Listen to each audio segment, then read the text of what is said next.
No, you're not seeing double. That's not Charles Blaine behind me. It looks like him, though. This is Brad Swale. This is the BCM podcast. I'm today's host. We got Charles to the top left, Michael to the top right. Michael's still reeling from the John Bolton news of last week, and Can't sleep. here he is. Can't sleep. He's growing out his mustache in honor. You think it's for Movember, but really it's just in solidarity with his brother, John Bolton. It's a travesty of justice, what they're doing to that poor man. Yeah, well, I mean, what did he do wrong? Come on. Oh, this is from the story about him writing his journal. Diary. His diary. His diary. His diary. I think somewhere in his diary it says something about taking showers with Joe Biden. So, Charles, is that background noise? You said it's raining. That's the rain. How crazy is that? Is it raining hard? Is there a hurricane? No, it's not a hurricane, but it is hard. It's supposed to rain hard, I think, today, tomorrow, and Saturday. So they're saying it could flood. But this is crazy. We haven't had rain in so long.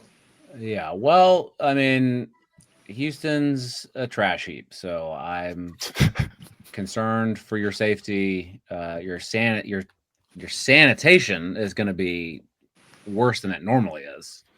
I'll take it. How often do you think Houstonians take showers? Probably not very often. So it's good that this is happening. I think on average twice a day, maybe 3 times. Oh God, it's not working. You need to bump those numbers up. All right. So let's get started with the show. I found this interesting. You need at least $5 million and a college degree to reach the American dream, new report says. This is from Fortune.com.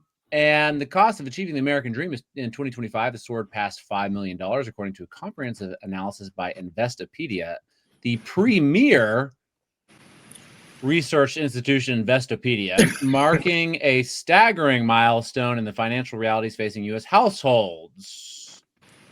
The figure stands nearly $600,000 higher than last year's estimate and almost 50% more than just 2 years ago.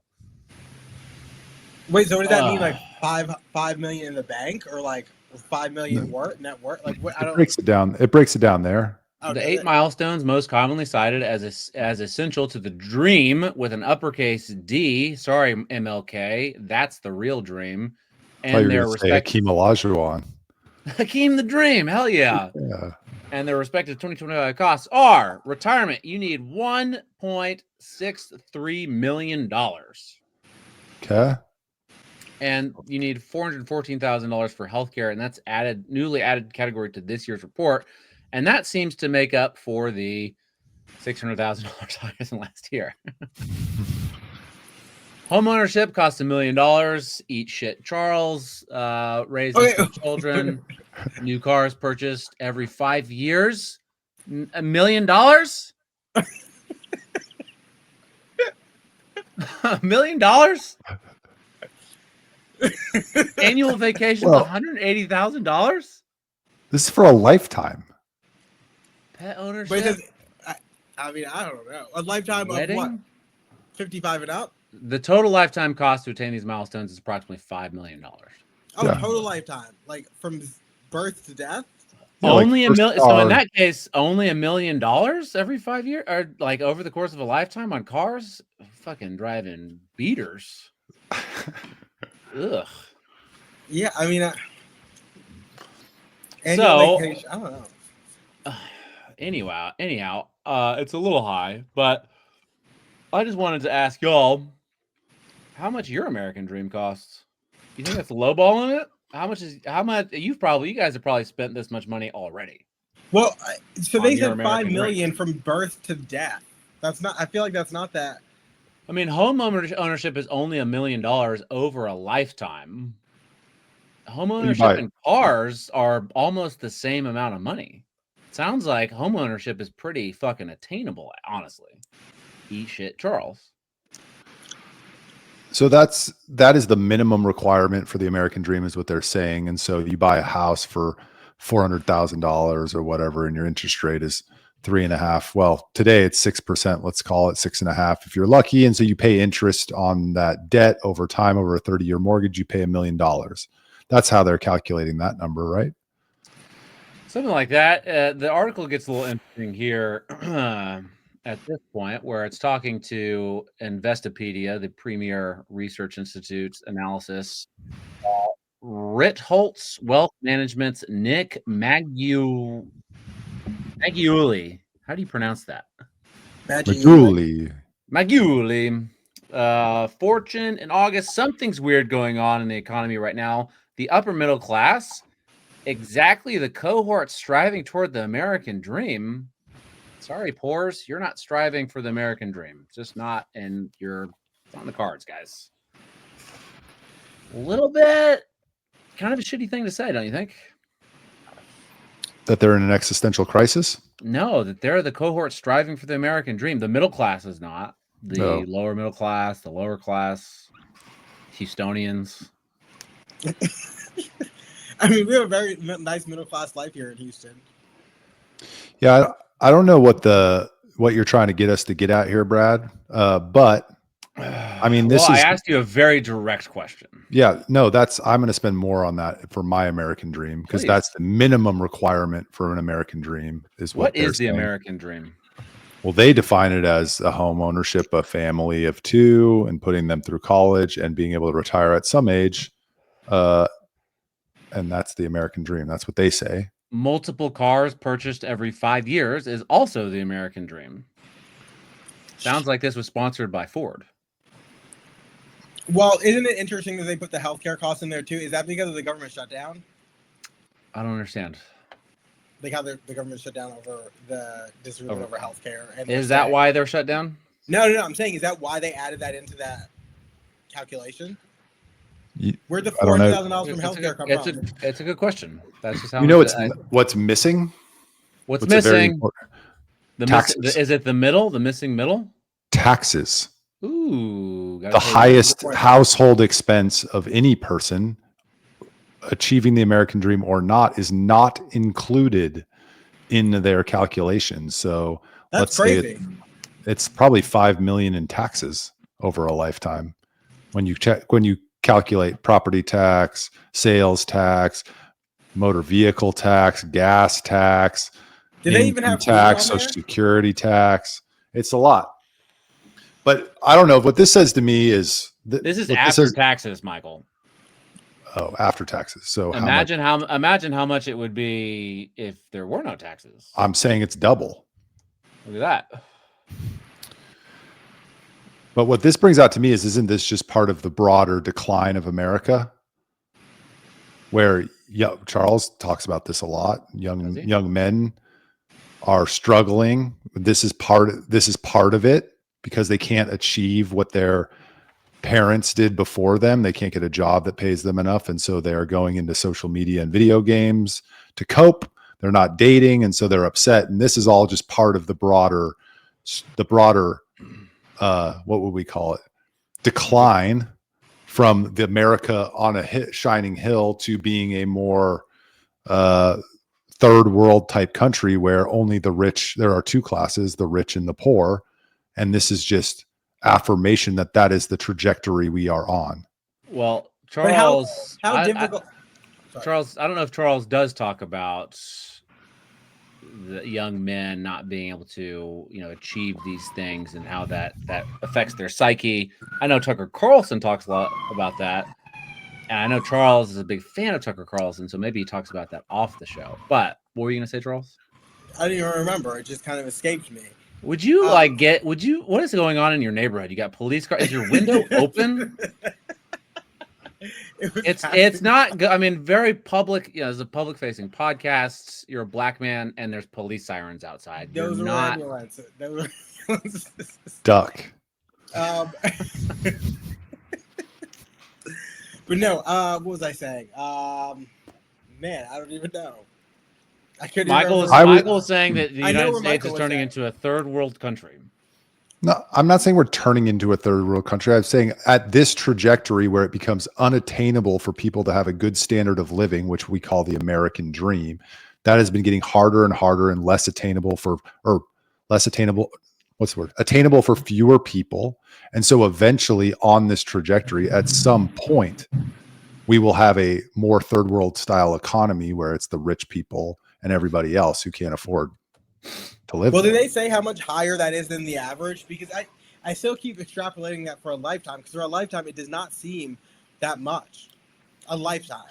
Well, not all of us are authors, you know. Okay, but they didn't even put couldn't we go back to the list? Was food on the list? Some people are just, mechanics or garbage men, or Yeah, they just bag groceries at HEB. Not everyone can be a published author, Charles. Get off your fucking high horse just First for a of all, moment garbage and men and mechanics hang make out more with the than I do. common people every once in a while. garbage men man. and mechanics make more than I do. If you work for 30 years at an average salary of 80,000 pre-tax, that's 2.4 million in lifetime income. How And much is so that? 80,000 a year for 30 years. You retiring at 50? Well, not everybody starts working at 20. When do people start working? 21? I mean, more and more later. I was putting it around 25, but let's say 40 years, 80,000 times 4. I don't need a calculator for that. That's $3.2 million. And so in order to achieve the American dream, you have to work more than 40 years and make more than an average salary of $80,000. Every year. It's probably this is probably minimal, right? Minimal American dream, the smallest American dream, not the Michael Searle American dream, right? With chickens in the yard and auxiliary dwelling unit that Charles gets to rent out, that sort of stuff, right? You want to have more than that, so you got to make at least double 80 grand and work 40 years. Yes, that fucking sucks. That's going to be tough for a lot of people. What's Trump going to do about it? Going to keep that money printing going on, because today it was announced that we ran up another $1 trillion in debt in just 2 months. So we're at $37 trillion. How excited are you, Michael? Incredibly excited. Charles, does it make you're just over there chewing gum like a sassy black girl? What do you? It doesn't bother me one bit. Like I'm never gonna feel that. I'm sick and tired of talking about, not on this show, just generally speaking, talking about the death. Like, I mean, unless we're talking about it on the local level, like, they're never gonna come home to roost. I doubt it. What do you mean? Like us having to reckon with our debt and our deficit. You don't think that we're gonna have to reckon with that? What do you mean? What does that mean? Reckon? We are reckoning with it. That's what the article's about. That's Brad's point. Is not in the way that you would reckon with it, like in a local level where you have like layoffs and like actual breakdown of government structure and procedure and all that kind of stuff. Yeah, you reckon with it in other ways on the national level, but it's the way we often talk about it, as fearful as some may be. I get it. Like, it's a huge deal. I'm not saying it's not. But, like, are we ever going to have to deal with it? No, we're never going to have to. What do you mean? No one's going to have to, like, this article, like, in our life, like us, in our lifetime. Oh, our children might. Maybe. So who cares about that? Until then, too. Charles, why are you such a boomer?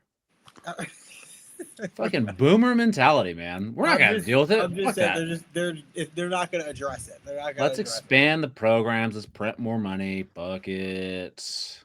I think that you're going to be eating those words come 2030. I mean, I think we're all paying for it through higher cost of living and being more unattainable to reach the American dream. We're all paying for it currently. Whether or not the DC politicians will reckon with it, as Charles said, I agree with him. They probably won't. They'll make the rest of us continue to suffer with their irresponsibility.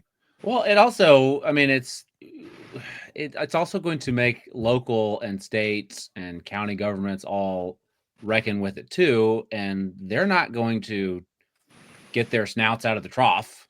They're just going to raise our taxes to pay for the increased cost of things. And as people want more help from the government because they can't afford the American dream, they're going to expand programs. And so local taxes are going to go up.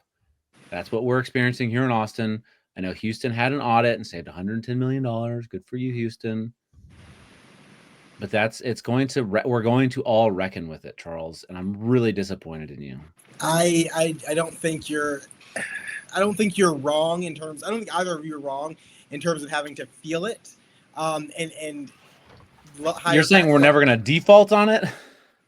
Not in the way that you would at a local level. No, it's never going to or it's never going to hit the level that we've seen in places like Detroit, in places like almost in Houston in 2017, where you get to that point where you're either defaulting or you're looking at mass layoffs and shutting down services and this and that.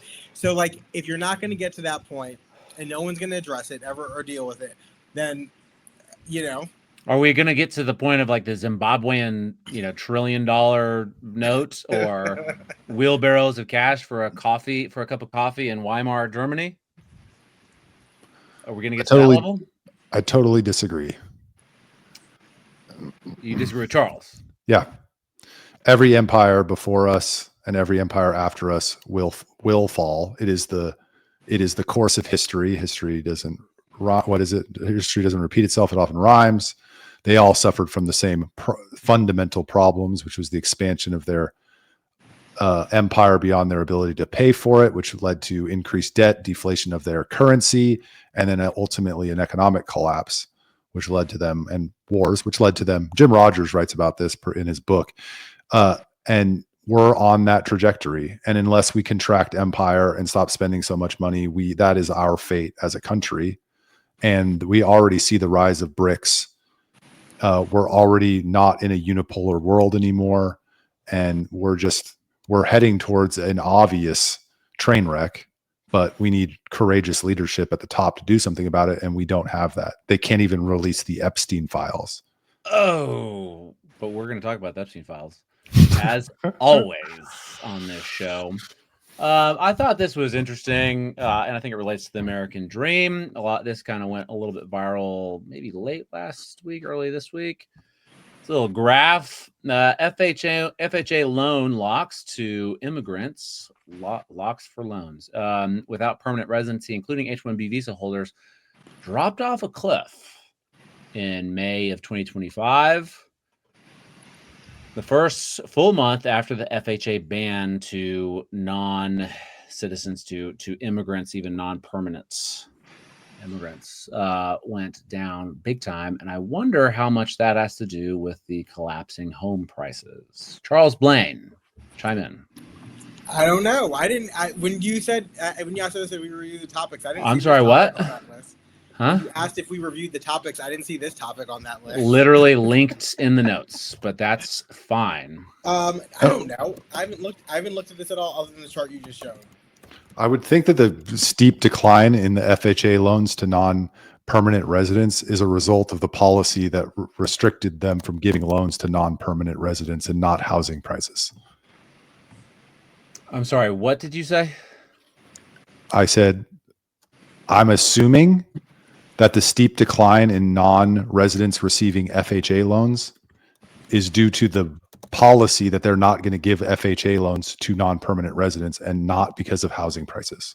Yeah, I know. But if they're not giving the loans out, the FHA loans being famously lenient, 3.5% down and very favorable interest rates, all that stuff. If they're not giving those out, what does that do to demand? Goes down. And what happens to home prices when we have 55 million visa holders in the United States and God knows how many illegal immigrants living in Houston? What is that going to do to home prices? That was your question.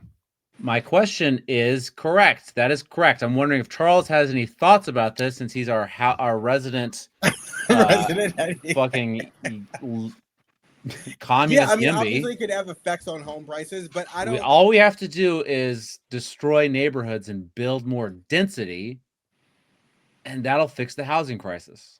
I'm trying to look at the comments in this thing and see if there's any other information or if this is you're trying to get other arguments. This is what you're trying to do. No, I was trying to fully understand the context that we were discussing. All you're going to see is a bunch of No, you're not. Obviously, it would have an effect on housing prices. Obviously. Okay. And I wonder if you regret any of your previously held statements and positions.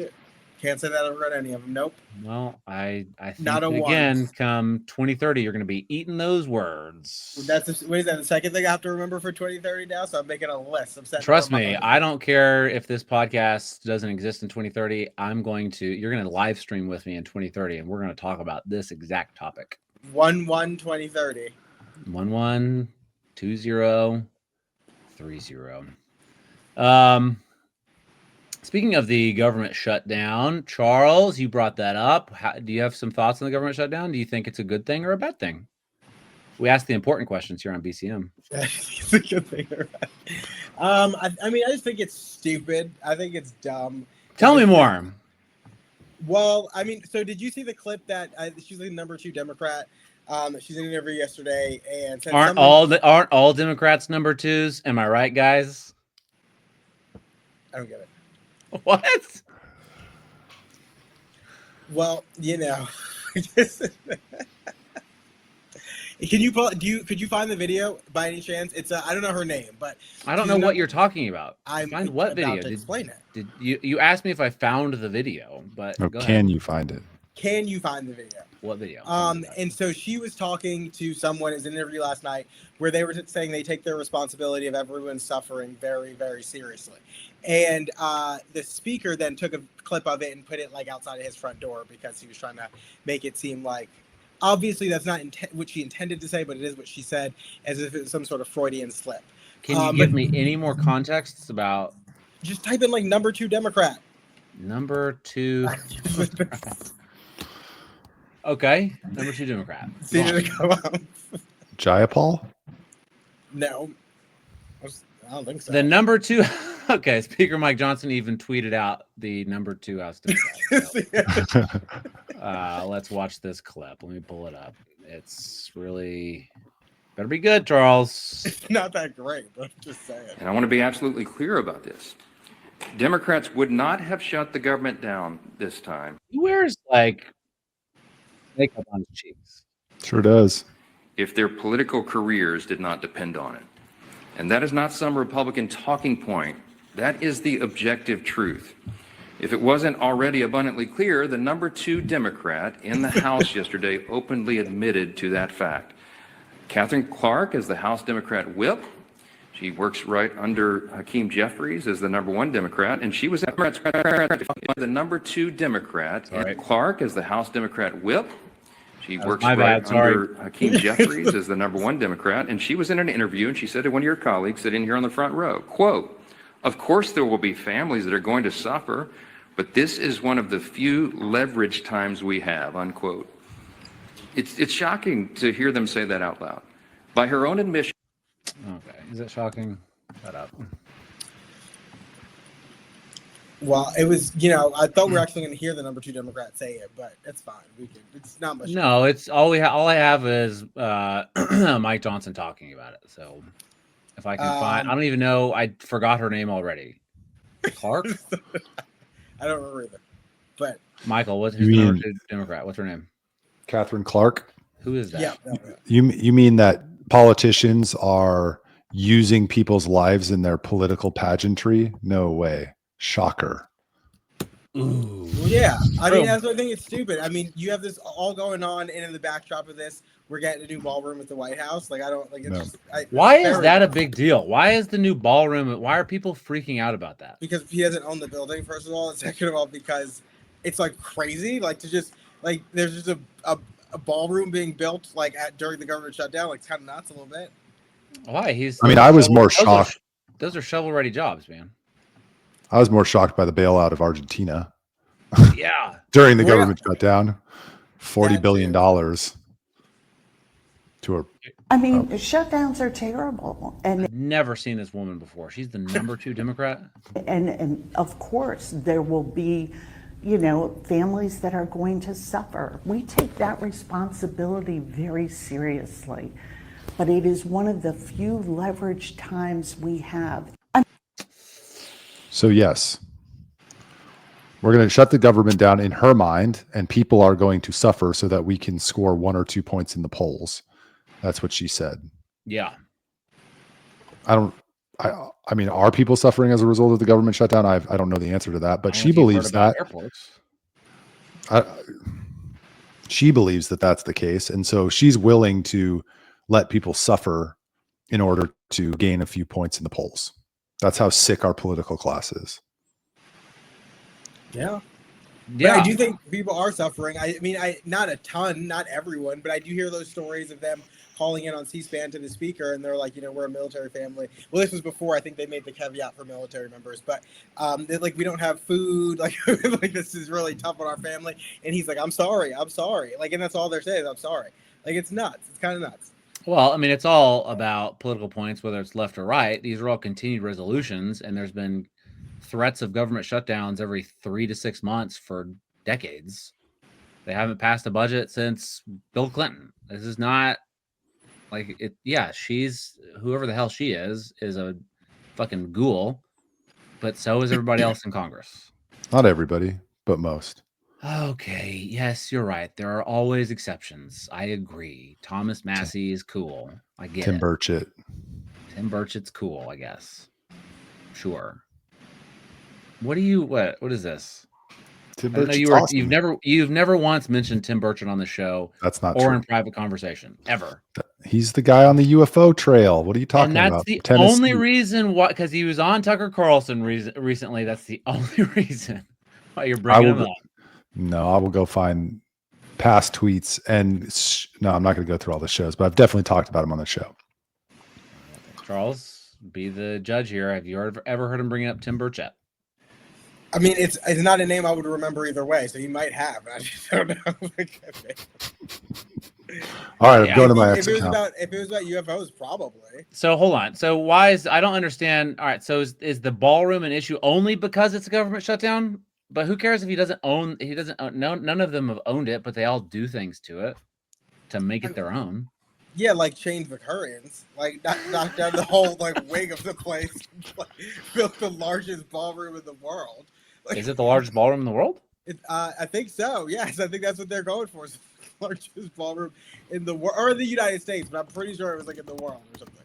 But it's nuts. I mean, and he's paying for it, thankfully. Like that's cool, but I mean, it's still kind of nuts. It's a 90,000 square foot ballroom at the White House. I mean, I don't get it. Like, I don't know why this is a big deal. Why it's a big deal in which way? Like for Trump, or people are mad about it? Oh, I mean, I can guess why it's a big deal for Trump. It's the largest ballroom, and it's Trump and whatever, he likes that shit. I get it, but why are people mad about it? Because then people are mad about everything Trump does. Okay, if that's the answer, then fine. Fair enough. That's okay. All right. Let's do a quick question for both of you. Should Mandami win the New York City mayoral race? Should he win? Not will he? Should he win? If people vote for him, sure. What do you mean? Do you think that he deserves it? Do you think he deserves? Should he win? Should he just answer? However you want to define that term, go for it. Oh, you don't like it when somebody does it back to you when you're asking a question? No, I'm not. I'm not hung up on this. I just made it clear you can define it however you want and answer the question. That's it. You seem to be wanting to score points here.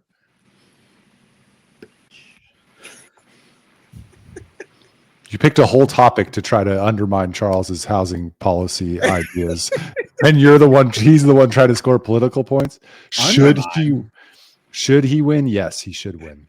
Why should he win? Because the Democratic Party is a complete failure. They have no ability to self-reflect on their own failures and what they do, and they tried to run the same playbook in New York City that has failed in the past, and they deserve to lose. That's definitive. That's what they get for abandoning the working class and pretending they didn't. But so they deserve to lose, but then Mamdani's going to win, and that's who's supporting Mamdani? Is it not Democrats? Do you think Mamdani's going to change? Is he going to change the face of the Democrat Party? It's not the institutional Democrats. No, the institutional Democrats are all supporting Cuomo. Including the former speaker. Was he the Speaker of the House? Hakeem Jeffries, minority leader. Was he the Speaker of the House? No. Chuck Schumer. Well, Chuck Schumer is supporting him. Hakeem Jeffries. They're all supporting Cuomo, I think. In the 2025 New York City mayoral election poll, among American-born New Yorkers, Andrew Cuomo is up 40-31. And foreign-born New Yorkers, Mandami is up 62-24. So not only are they making our housing more expensive, they're also turning our largest city into a communist hellhole. Charles, chime in. Who's they? Foreigners, apparently. I don't know.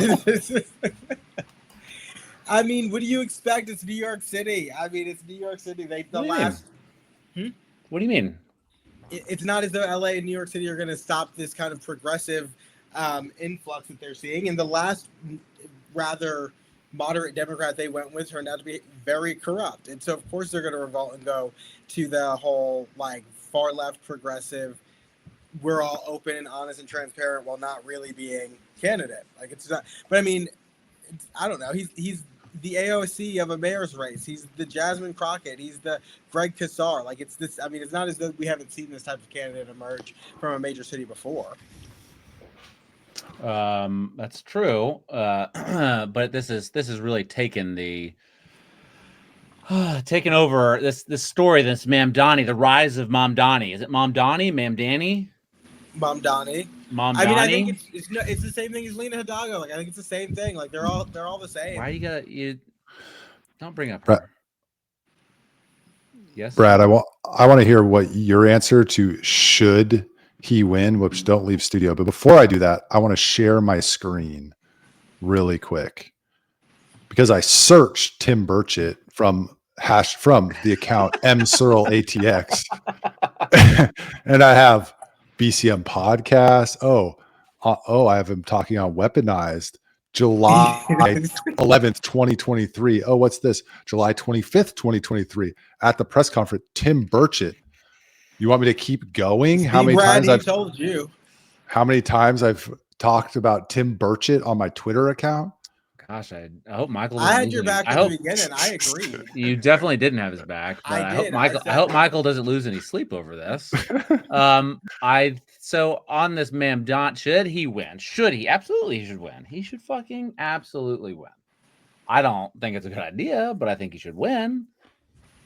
I think it's accelerate, just let's get this party going. Let's make it happen. A lot of people say that they hope that he wins because it's going to really put the final nail in the coffin for communism, right? Because he's just a dirty, rotten commie, and he's going to bring communism to New York City, and the whole world, all of America gets to see what happens when communism comes to America. And they already have rent control. Like, what are we talking about? Yeah, what do they think he's going to do? And what do they think he's going to do? That it's going to be government-owned grocery stores. Is what the New York mayor isn't like a unilateral. I mean, it's an independent position, but he doesn't work with 16 city council members. 16? No, it's way more than that. I think I'm wrong on that. It's like 60. Yeah, I'm way off. I was thinking Houston.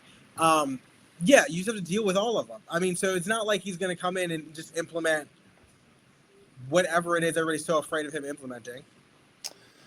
He'll figure it out. But this is what people online on the right are just cheering about. And I really want to get Michael's take on this. Yours is important too, Charles, of course, but given Michael's background as what he does in his life. My favorite Twitter account too. The boy who cried because he felt unsafe on college campuses. I don't know. Jacoby? I don't know who that is. He's the guy who cried because he felt unsafe on college campuses. He's the one that we have to destroy free speech for. He's the one that started free speech is the number one threat to America's health, according to Maha. Maybe. Is he the beginning of that? I don't know. Well, Andrew Cuomo just eviscerated Zohran Mamdani for being a snake oil salesman. You've never had a job. You've never blah, blah, blah, blah, blah, blah, blah. Is this going to work? I understand my friend doesn't really understand government. The governor doesn't build housing in New York City. Not if it's you. No, legally, there are jurisdictions. The governor doesn't pick up trash. He doesn't run the fire department. That's what the mayor does. The mayor builds housing. The state allocates funding for... The mayor builds housing, and they're worried about communism coming? localities. And I allocated more funding for housing than any governor in the history of the state of New York. All right? I did things. You have never had a job. You've never accomplished anything. There's no reason to believe you have any merit or qualification for 8.5 million lives. You don't know how to run a government. He got eviscerated. My question: Why is this the hill that Republicans are going to die on? Andrew Cuomo just said, as governor, the government of New York built more housing than any other governor in history. That doesn't seem to be aligned with Republicans. Andrew Cuomo also like shut down the entire state and like with his nipple rings showing, like ate French fries on TV, encouraged people to get vaccinated. I know. Why? What is the motivation here? What do Republicans get for backing him? I don't know. It's a good question. Well, I don't know that. I mean, aren't Republicans backing that Curtis Sliwa guy? Yeah, I think the Republican GOP has put in like, I don't know, like $100 million or something like that. Right. So I don't think they're like just lumping behind Andrew, but I think either way, either of the candidates are better than him in their eyes, than Mandami in their eyes. Because Zoran wins. He's going to win. Yeah, I would think so. He's going to win. That's not going to work. Well, of course not. Seeing Republicans from Texas tweeted him like, who's that helping? Like, I don't understand. I mean, and the idea that he's not. I mean, there's this the Jewish supporters are like the Jewish people support Andrew Cuomo and that they hate Zohran. According to a Fox News poll, 38% of Jewish voters support Zohran and 42% support Andrew Cuomo. It's pretty close. And it's just I feel like this is a good microcosm of what's happening in the rest of the United States, like politically speaking. Like it's just it's all just a bunch of bullshit. Like it's you've never had a job, you can't run the government. Like this is all like young people don't care about that stuff. They don't care that Zohran Mamdani has never held a job. None of them have either. They're all live in New York and they don't have jobs. They're just like figuring it out somehow. And they probably relate to that really well. And so, Andrew Cuomo sounds like a fucking boomer, like talking down to a young person about, you just need to pull yourself up by your bootstraps and do a better job. You don't know what you're doing. You don't know how to do this. I do. Look at me. I helped build this state and this city, and all these people are suffering. They can't afford anything. And he talks about all the housing he built. Well, people still can't afford to live there. And so they're angry about that. And he just keeps talking about all of his accomplishments. What accomplishments? Mamdani's solutions are not great. They're not good. I don't like them either. But this is not. I mean, they're curious about why people support him. Well, because Andrew Cuomo talks to him like that, and people hate the way that he's talking to Mamdani.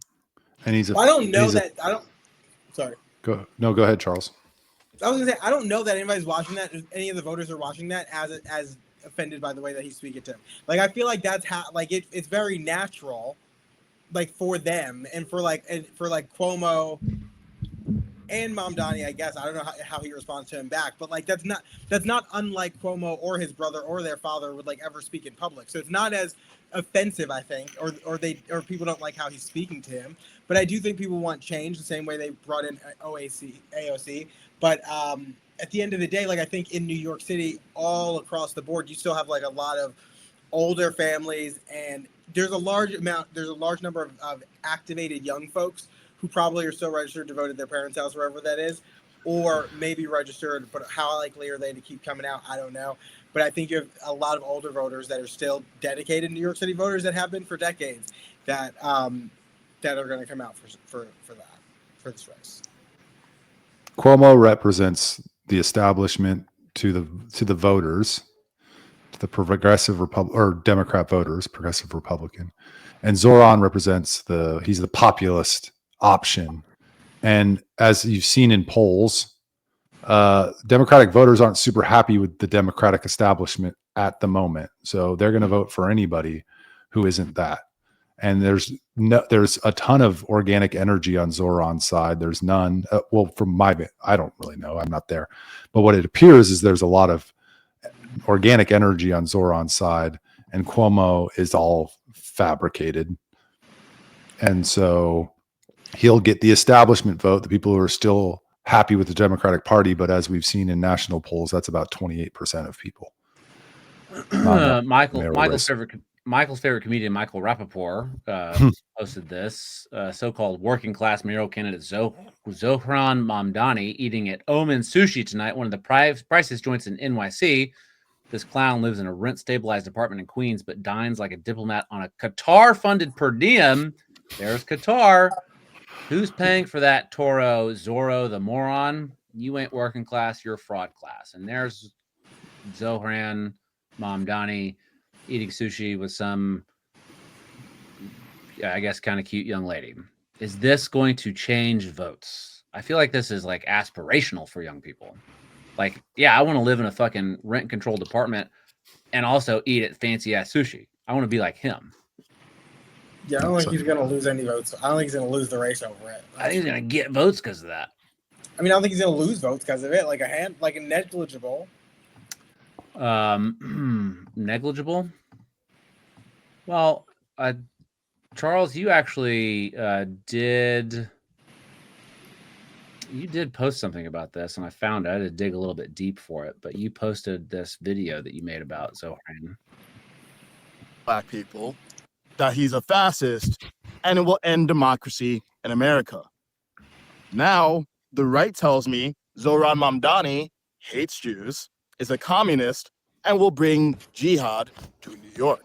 And you know what? I'm tired of hysteria and hyperbole from both sides. Yeah. So Charles, tell us more about the hysteria and hyperbole that you're tired of from both sides. Good one. What? What do you want me to say? I don't know what you want to say. I didn't want to watch the full 7-minute video. Oh, I thought maybe you could just break down the I'll give you the cliff notes for us. So we didn't have to watch that video that you already produced. I'll fax them to you later.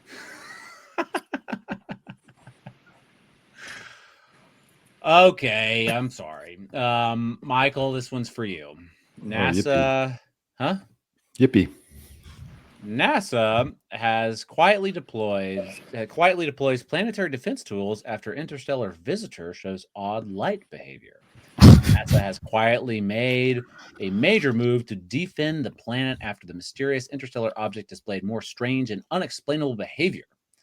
The supposed comet, Michael, dubbed 3I Atlas, whatever, has just been added to the list of threats tracked by UN-endorsed group focused on planetary defense. The object has displayed several unusual features that defy the typical behavior of comets, including an anti-tail, a jet of particles that points toward the sun rather than away from it. And look at that very clear, very real picture. Michael, what do you think? What do I think of this Daily Mail article? What do you think? Yeah. It's part of a broader propaganda campaign run out of defense to convince us that the alien phenomenon is a threat to the planet. That's what I think of it. You see the words that they use in there. They use the word threat. They use the word defense.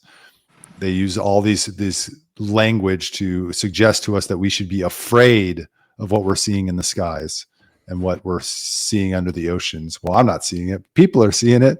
And I think it's a propaganda campaign to make us afraid because that's what they do. And the Daily Mail has a history of being a rag that spreads propaganda for people. So that's what I think of it. So you're saying that the aliens are friendly? Yeah. Why? Well, why do I think the aliens are friendly? I don't actually think the aliens are. I don't actually think the aliens are friendly. Okay, well, what do I actually think? Like I think the aliens are us. What do you mean? Oh gosh. What do you mean, Michael? Educate them. They are Like they are us. We are them. Michael believes that aliens came down millennia ago and time ago. inserted some DNA into other species, perhaps other great apes or something like that, to make humans. I love that story. It's in the Sumerian texts by one interpretation. I don't necessarily believe Are that. you talking about the Anunnaki? Yes, I am talking about the Anunnaki. I didn't know we were going down this rabbit hole. What do I think about the Daily Mail article? I think that it's propaganda.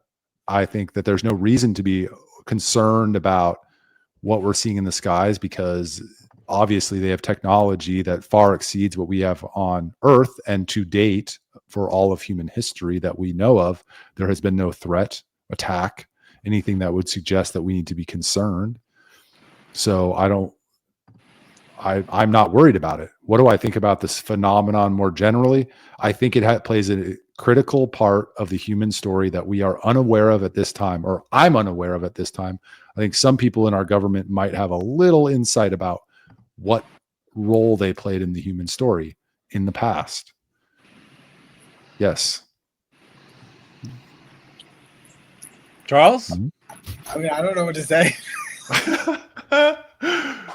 Well, here's an example. Bob Lazar, in his 1989 interview, when he first blew the whistle on what was happening at Area 51, he said, I saw documents, very highly classified government documents, a report on what these things are. And there's a whole file on religion and aliens. And in that report, it refers to humans as containers. We are containers. For what? For something. For the aliens. Or for the phenomenon.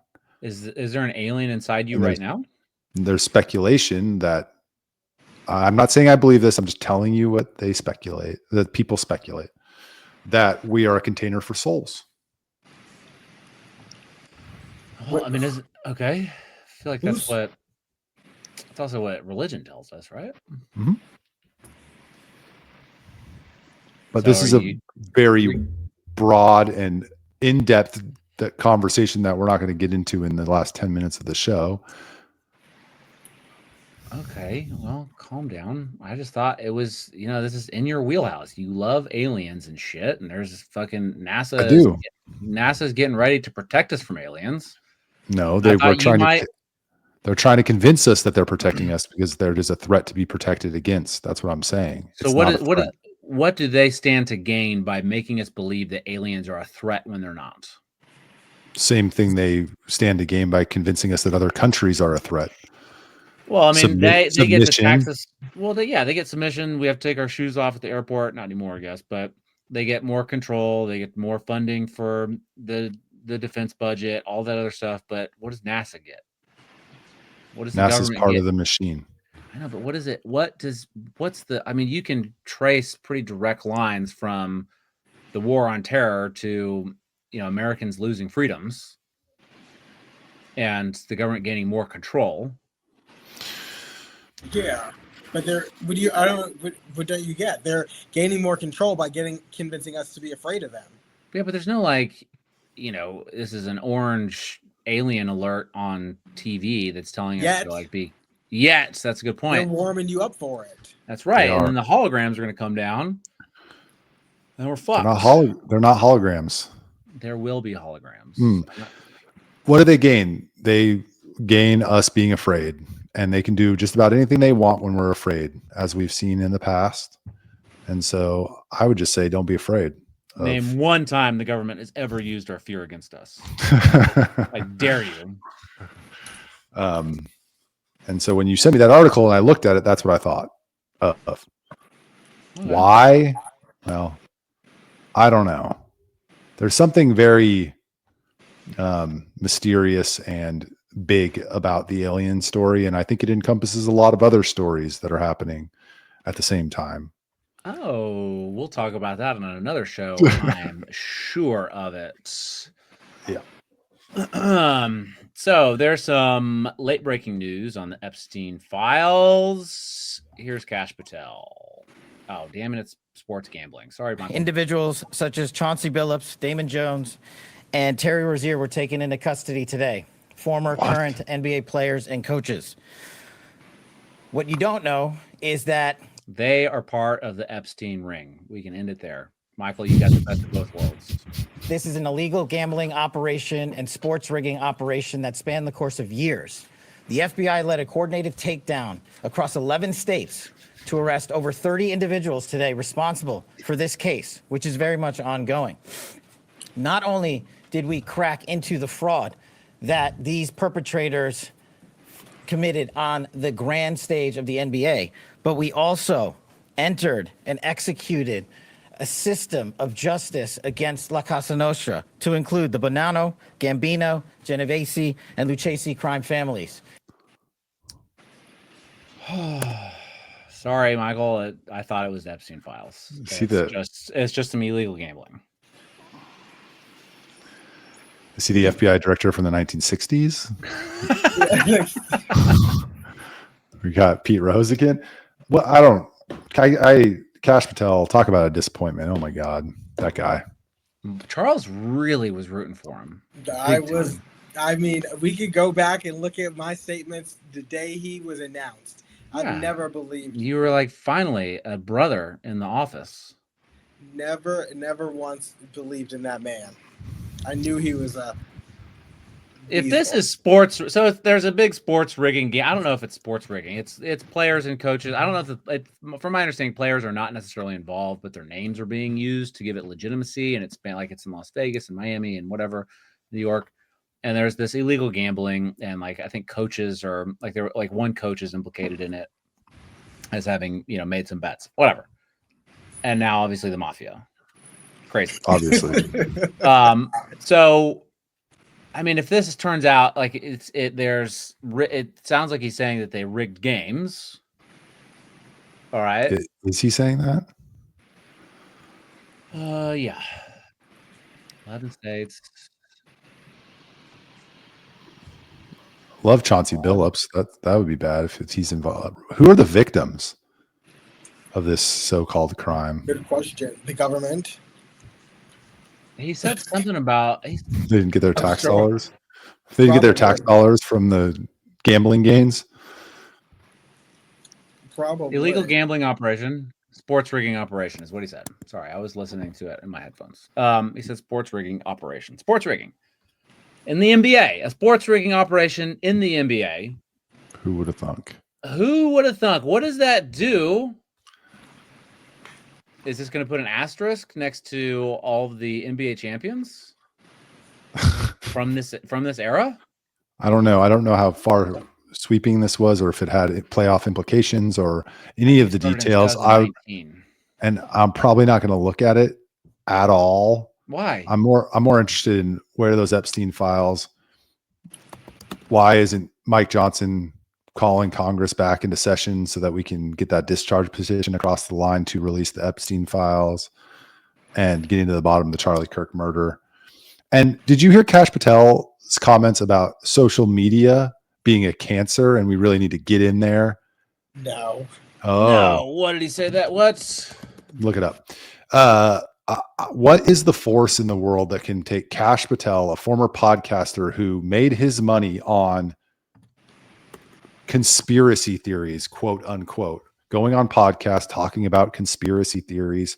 On day one, I'm going to put all these people in jail. He wrote a list in his book of the people that he was going to put in jail. And then fast forward 9 months after he's been in office, or however long it's been, he sounds like Joe Biden's DOJ. What force in the world can create that transformation? That is what's interesting to me. Power. I know what force can create that transformation. Like, is he just afraid? Are people threatening him? Is he like, oh, I'm part of the team now? And like, who's giving him the orders to be like, go out there and we need you to say we need to crack down on speech on social media and conspiracy theories? That's his whole thing. That's his whole rise to power. This is who's calling the shots, Michael. And you know it's true. That's not my implication. I didn't say it's your implication. That's my direct accusation.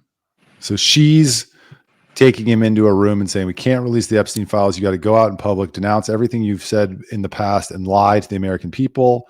Dude, she is please look very, very scared while you do it. and you need to advocate for social media censorship. That she's saying that to him. She's a 10. He's a 2. This is 100% a honeypot.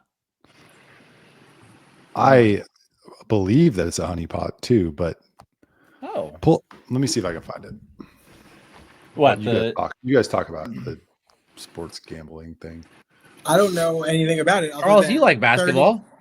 Nah, not really. That's not true. You like Other basketball. than the 30 people who are implicated, I think it's interesting. Charles, I mean, I don't know why the mafia. How do you is hold on? We have to talk about this. You don't like basketball?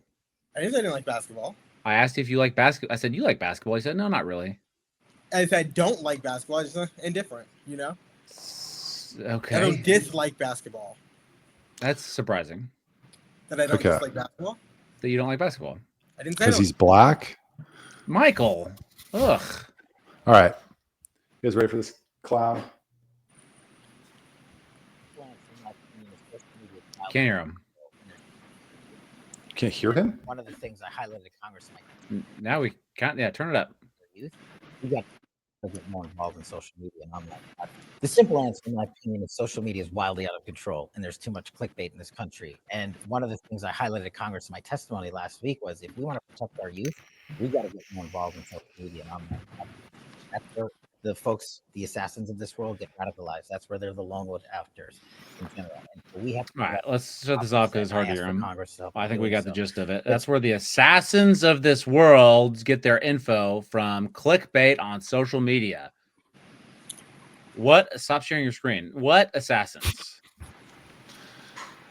That's not the. I mean, regardless, that's not the point. He's talking about the Charlie Kirk alleged assassin. The point is that the Republican Party, who ran on free speech and like lionized Elon Musk for buying X and opening it up to free speech and not censorship, and now they're just openly advocating, including the FBI director, who, like I said before, he came to prominence talking about conspiracy theories on podcasts, and now he's talking about censoring them. What is going on? Sounds like he's trying to cover something up. At whose direction? Charles? You asking me for? I never trusted him. I said I didn't So trust him if day you've one. never trusted him, like double down. I don't Like, know any you're direction. you're I on didn't you're on a trust him before. podcast. Talk about why you don't trust him and how you were right, and like just say something. Don't stand there smacking your gum. Well, I just think he's a shady individual, and I didn't trust him from day one. I had no reason not to trust him. I didn't have any evidence not to trust him. I just did not trust him. He did not seem like It was a vibes thing. It was Vibes. pure vibes and like the eyes.